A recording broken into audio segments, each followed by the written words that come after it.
करेगा, EPS 95 का काम करेगा,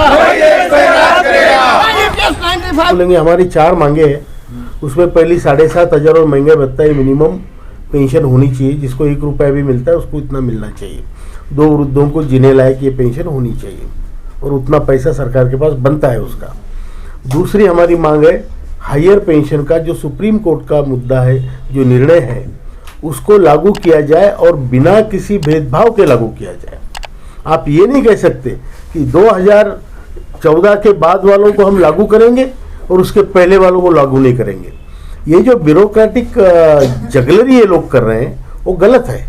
सुप्रीम कोर्ट का निर्णय अगर है तो वो सबके लिए है और वो सभी पेंशनरों को जिनकी इच्छा है, जो पैसे भरने के लिए तैयार है, जो पैसे भर सकते हैं और उनके एरियर्स उनको मिल सकते हैं, ऐसी हालत में अगर उनके 2-4-6 हज़ार रुपये पेंशन में बढ़ते हैं तो इसमें सरकार को कोई आपत्ति नहीं होनी चाहिए। महोदय, आप तमाम चैनलों के माध्यम से मैं ये कहना चाहूँगा कि जो EPS 95 की जो मांग है, जो अशोक रावत जी ने जो निराशा अपने को दिखा रहे हैं, निराश नहीं होने की जरूरत है।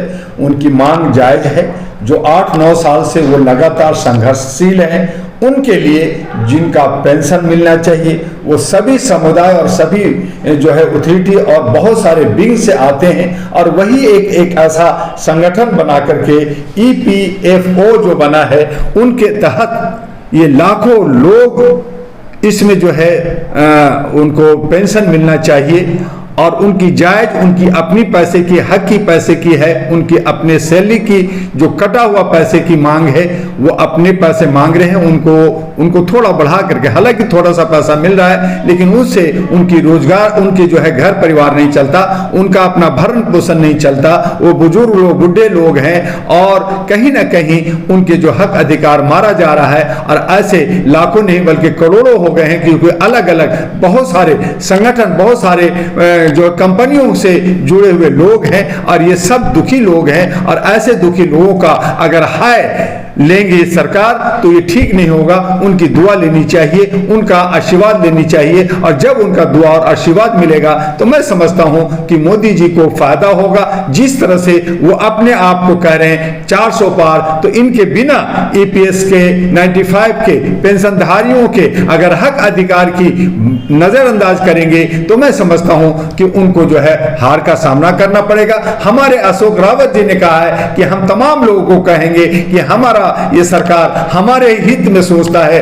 हमें दे दिया है, हम सब इन सरकार के साथ जाएंगे। तो मैं अपील करूंगा आप लोगों के चैनल से कि प्रधानमंत्री मोदी से कि आप EPS 95 के पेंशनधारियों को, जो लोग इसके दावेदार हैं, जो लोग दुखी हैं, जिनका घर परिवार नहीं चल रहा, जो सड़कों पे हैं, उन तमाम जो है पेंशनधारियों की मांगों को पूरा करे, यही हमारी मांग हो।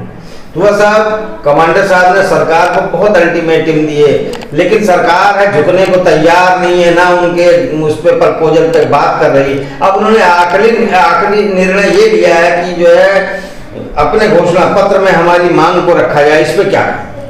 देखिए, घोषणा पत्र मैनिफेस्टो जो होता है वो हर पार्टी का अपने अपने तरीके होते हैं। मैंने कहा कि सिर्फ कई बार घोषणा पत्र बनाए गए, कई बार जो है घोषणाएं की गई आम जनता के बीच में, लेकिन चुनाव के बाद में ये जुमलाबाजी हो जाता है। इसलिए मैंने कहा कि सिर्फ घोषणा में ही एंट्री नहीं होनी चाहिए, बल्कि जो घोषणा पत्र बनती है, चाहे किसी भी पार्टी का हो, उसका एक एफिडेविट हो सुप्रीम कोर्ट इलेक्शन कमीशन से।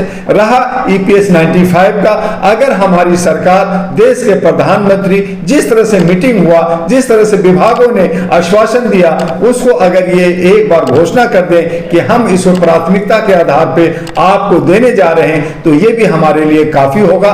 हम उनको साथ देंगे।